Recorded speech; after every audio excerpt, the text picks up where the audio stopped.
सभी को नमस्कार।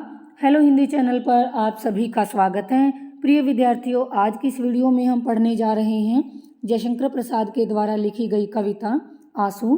तो व्याख्या शुरू करने से पूर्व हम कविता के बारे में थोड़ा जान लेते हैं। देखिए, आंसू जो है वो जयशंकर प्रसाद का एक प्रसिद्ध गीति काव्य है और इसमें उन्होंने सौंदर्य, प्रेम, मिलन और वियोग का बड़ा ही मार्मिक चित्रण प्रस्तुत किया है। देखिए, कवि का जो अतीत था वो बड़ा ही मधुर था, अपनी प्रिया की यादों से, प्रियतमा की यादों से भरा हुआ था। लेकिन कवि का जो वर्तमान जीवन है वो अभाव में है। इसी कारण अतीत की जो मधुर यादें हैं वो कवि के हृदय को वेदना से भर देती हैं, उसे दुखी कर देती हैं, जिसके कारण कवि का हृदय अत्यंत व्याकुल हो जाता है और वही व्याकुलता, उसी वेदना का वर्णन कवि ने इस कविता में किया है। तो आइए विस्तार पूर्वक इस कविता की व्याख्या को पढ़ लेते हैं। इस करुणा कलित हृदय में अब विकल रागिनी बजती। कवि प्रश्न करते हुए कहते हैं, अंतिम पंक्ति में प्रश्नवाचक चिन्ह है ना, तो कवि स्वयं से प्रश्न करते हुए क्या कहते हैं? करुणा, इस करुणा से, दया से कलित भरे हुए हृदय में अब कि इस समय वर्तमान में विकल, व्याकुल कर देने वाली, बेचैन कर देने वाली रागिनी संगीत या रागिनी बज रही है। कवि प्रश्न करते हुए कहते हैं कि दया से भरे हुए उनके हृदय में उन्हें बेचैन कर देने वाला गीत, बेचैन कर देने वाली रागनियाँ क्यों बज रही हैं? ठीक है, यानी उसका, कवि का जो हृदय है वो वियोग से दुखी क्यों है? क्यों हाहाकार स्वरों में वेदना असीम गरजती। कवि कहता है कि वो जो वियोग है, वेदना है, जो पीड़ा है, वो हाहाकार के रूप में, हाहाकार क्रंदन, वो क्रंदन के रूप में उसके स्वरों में अपार वेदना बनकर गरजती है, सुनाई दे रही है। तो कवि ये कहना चाहता है कि ये जो पीड़ा है, जो ये वेदना है, वो कवि के हृदय में दर्द से भरी गीत बनकर बज रहे हैं और ये गीत कवि को अत्यधिक बेचैन कर रहे हैं। तो यानी उसकी प्रियतमा का वियोग कवि को व्याकुल कर रहा है। शीतल ज्वाला जलती है, ईंधन होता दृग जल का। अब कवि कहते हैं ज्वाला, अग्नि, लेकिन वो अग्नि कैसी है? वियोग की अग्नि है। कवि के हृदय में वियोग की अग्नि जल रही है, लेकिन ये अग्नि कवि को जला नहीं रही, बल्कि जलाने की बजाय वो उसको शीतलता प्रदान कर रही है, उसको वो सुखद लग रही है। कवि कहता है कि मेरे हृदय में जो वियोग की अग्नि जल रही है वो उसको जलाने की बजाय उसको शीतलता प्रदान कर रही हैं, सुखद लग रही हैं। ईंधन होता दृग जल का, और उसकी दृग आँखें, आँखों से बहने वाले जो जल यानी आंसू, आँखों से बहने वाले जो आंसू हैं वो उस अग्नि के लिए ईंधन का काम कर रही हैं। ठीक है, यह व्यर्थ सांस चल चल कर करती है काम अनिल का। अब कवि कहते हैं कि उसकी प्रियतमा अब उसके साथ नहीं है, तो उस प्रियतमा के अभाव में उसकी जो सांसें हैं व्यर्थ, वो बेकार में ही चल रही हैं, कि यानी सांसों का चलना कवि के लिए व्यर्थ हैं। तो इसीलिए कवि कहते हैं कि जो सांसें चल रही हैं, आ जा रही हैं, वो व्यर्थ में चल रही हैं और वो जो है उस वियोग की अग्नि को भड़काने में अनिल का काम कर रही हैं। अनिल, हवा, हवा का काम कर रही हैं, जिसके कारण उसके वियोग की अग्नि और भी अधिक उद्दीप्त हो रही है। जो घनीभूत पीड़ा थी मस्तक में स्मृति सी छाई, दुर्दिन में आंसू बनकर वह आज बरसने आई। कवि का घनीभूत, घनीभूत का अर्थ होता है अत्यधिक कह सकते हैं या सघन कह सकते हैं, पीड़ा, दुख, वेदना। कवि कहता है कि मेरी जीवन में जो वेदनाएं और जो पीड़ाएं थी वो सारी की सारी मस्तक में स्मृति सी छाई, मेरे मस्तिष्क में स्मृति के रूप में, एक याद के रूप में एकत्रित हो गई हैं, इकट्ठी हो गई हैं दुर्दिन में। और वो यादें जो हैं, वो स्मृतियाँ जो हैं, आज मेरे बुरे दिनों में या फिर मेरे दुख की घड़ी में आंसू बनकर, आँखों से बहने वाले आंसू बनकर आज बरसने आई, वो मेरी आँखों से बह रही हैं। वो स्मृतियाँ, वो यादें आज मेरे बुरे दिनों में आंसू बनकर मेरी आँखों के माध्यम से बह रही हैं। यानी कवि जब उस पीड़ा को, जो स्मृतियाँ उसके मस्तिष्क में छा गई हैं, उस पीड़ा उसको सहन नहीं कर पा रहा है, वो असमर्थ समझ रहा है अपने आप को, तो वो पीड़ा आँखों में आंसू के रूप में फूट पड़ी हैं, बह रही हैं। शशि मुख पर घूंघट डाले, अंचल में दीप छिपाए। अब कवि कहता है कि शशि मुख, शशि चंद्रमा, मुख चेहरा, कि चंद्रमा जैसा चेहरा या कोई चंद्रमुखी, चंद्रमा से चेहरे वाली नारी, कि कोई चंद्रमुखी नारी घूंघट डाले, अपने चेहरे पर घूंघट डालकर अंचल में और अपने आंचल में दीप छिपाए। दीपक को छिपा कर, यानी वो दीपक बुझ ना जाए, इस तरह से दीपक को वो जलाती हैं और उसके कारण चारों ओर प्रकाश फैला देती हैं। यानी आसमान में जो तारे हैं वो दीपक हैं।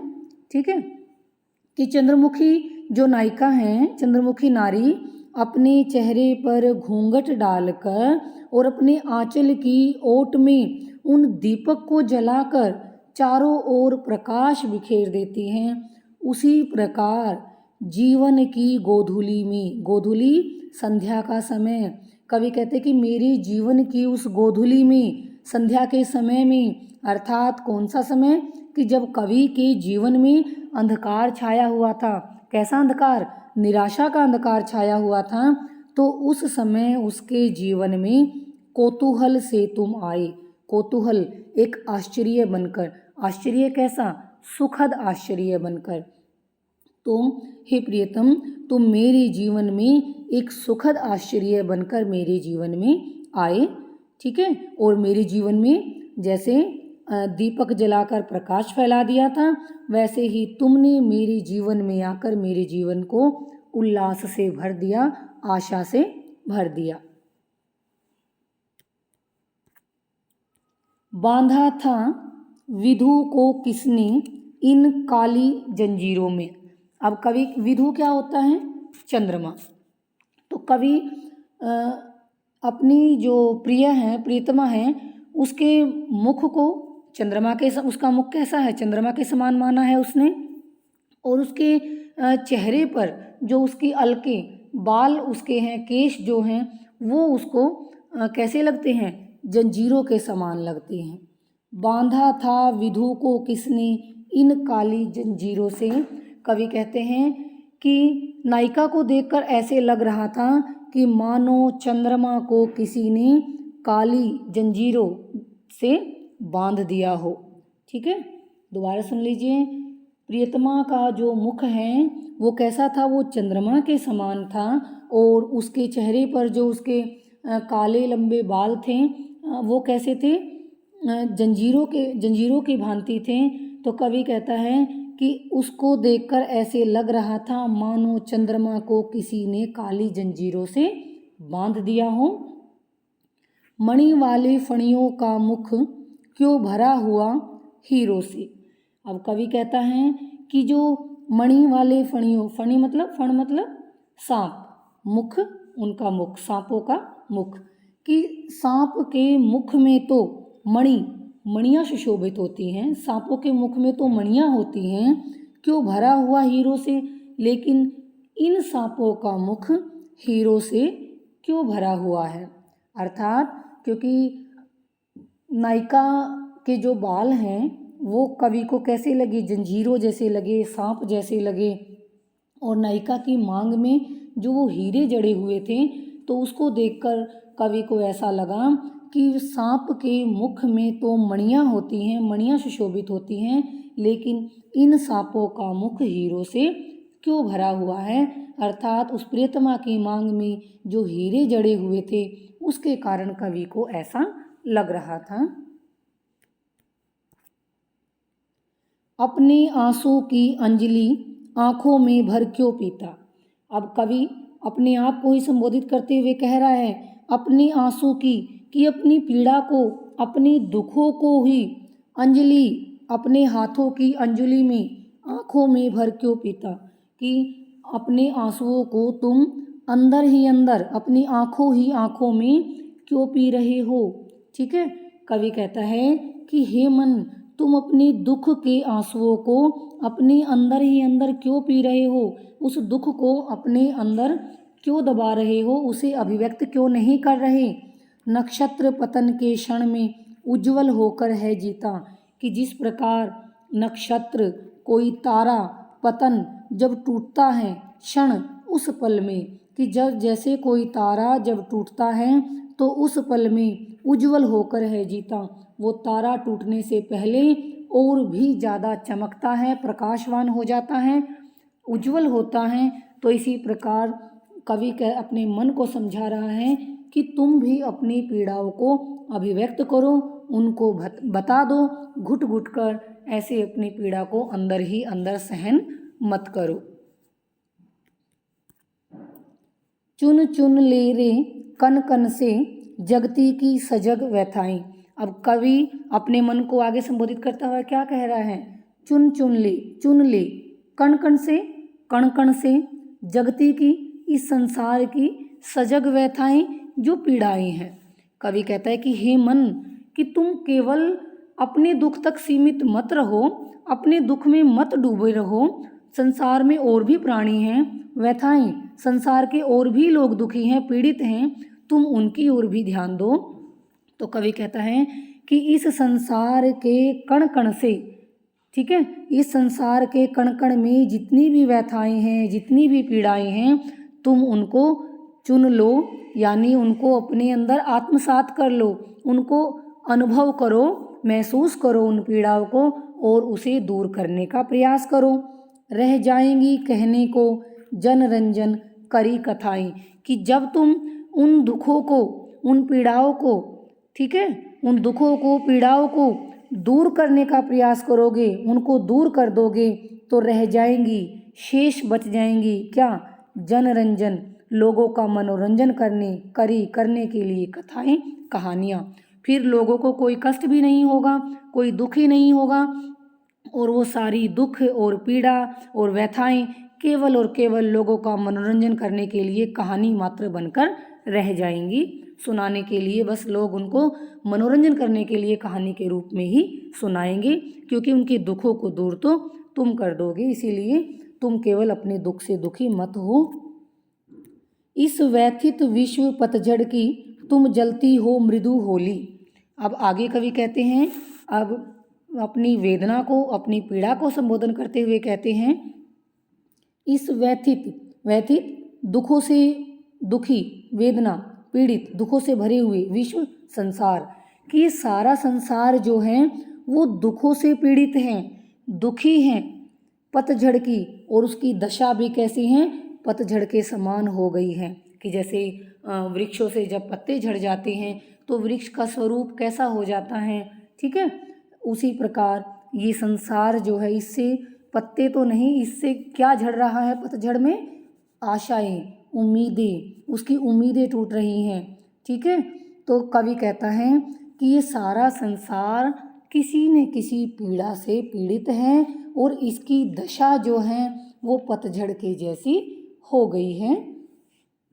तुम जलती हो मृदु होली, वेदना को कहता है कि तुम तो जलती हुई मृदु कोमल होली हो, कि हे वेदना, तुम तो जलती हुई कोमल होली के समान हो, अर्थात तुम तो जो समस्त संसार के प्राणी हैं उनकी नीरसता को, उनकी निर्जीवता को भस्म कर देती हो, तो तुम इनके दुखों को उसी प्रकार नष्ट कर दो, होली, उस कोमलता की होली में उन्हें दहन कर दो, जला दो। हे अरुणी, अरुणी मतलब रक्तिम, लाल रंग वाली, वेदना को ही बोला है यहाँ पर।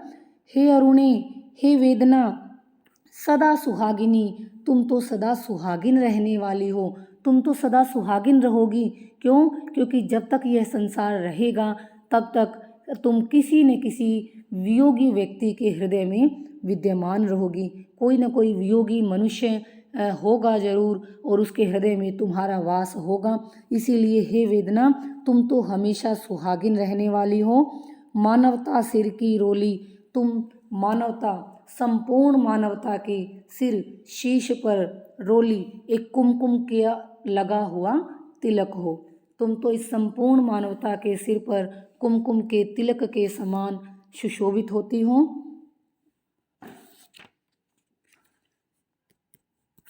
आंसू वर्षा से सिंचकर दोनों ही कूल हरा हो। अब कवि क्या कहते हैं? आंसू वर्षा से सिंचकर, कि मेरी आँखों से बहने वाले इन आंसुओं से सिंचकर, सिंचित होकर दोनों ही कूल किनारे हरा हो, हरे रहने चाहिए। अब देखिए दोनों किनारे कौन से हैं, ये बात समझिए यहाँ पर कि जब कवि का अपनी प्रियतमा के साथ मिलन था, तब जब उसका अतीत मधुर था तो उस समय कवि को सुख महसूस हुआ, लेकिन जब प्रिया के जाने के बाद उसे वियोग प्राप्त हुआ तो उस समय उस कवि ने दुख को भी सहन किया है। तो दोनों किनारे कैसे हैं? दुख के और सुख के। तो अब देखिए इसकी हिंदी। आंसू वर्षा से सिंचकर दोनों ही कूल हरा हो। कवि कहता है कि मेरे आंसू रूपी वर्षा से सिंचकर, मेरी आंसू रूपी वर्षा के कारण मेरे जीवन के दोनों ही किनारे, अर्थात सुख और दुख के रूप में दोनों ही किनारे हमेशा हरे रहने चाहिए, यानी दोनों समान रूप से होने चाहिए। उस शरद प्रसन्न नदी में जीवन द्रव अमल भरा हो। कवि कहता है कि जो शरदकालीन नदी है, शरद ऋतु की जो नदी है, उसके समान ही मेरे जीवन में भी जीवन द्रव, जीवन रूपी जल अमल स्वच्छ, कि उसी नदी के समान मेरे जीवन में भी स्वच्छ और स्थिर जल हमेशा बहना चाहिए। तो कवि ने यहाँ पर शरदकालीन नदी का वर्णन क्यों किया है? क्योंकि जो शरदकालीन नदी होती हैं उसमें पानी का वेग अत्यंत तीव्र नहीं होता, वो शांत भाव से बहती है, स्थिर होती हैं। तो इसी कारण कवि कहता है कि उस नदी की भांति मेरे जीवन में भी, मेरे हृदय में भी स्थिरता का भाव बना रहना चाहिए। सुख और दुख दोनों ही उसके भाव में समभाव रहे, दोनों ही अवस्थाओं में वो समानता की स्थिति में रहना चाहता है। इसीलिए कवि ने यहाँ पर सुख और दुख के प्रति समानता का भाव दिखाया है। तो ये थी हमारी कविता आंसू। मैं उम्मीद करती हूँ कि आपको समझ आई होगी। इसी के साथ आप सभी श्रोतागणों का मुझे सुनने के लिए बहुत बहुत धन्यवाद। मिलते हैं अगली वीडियो में।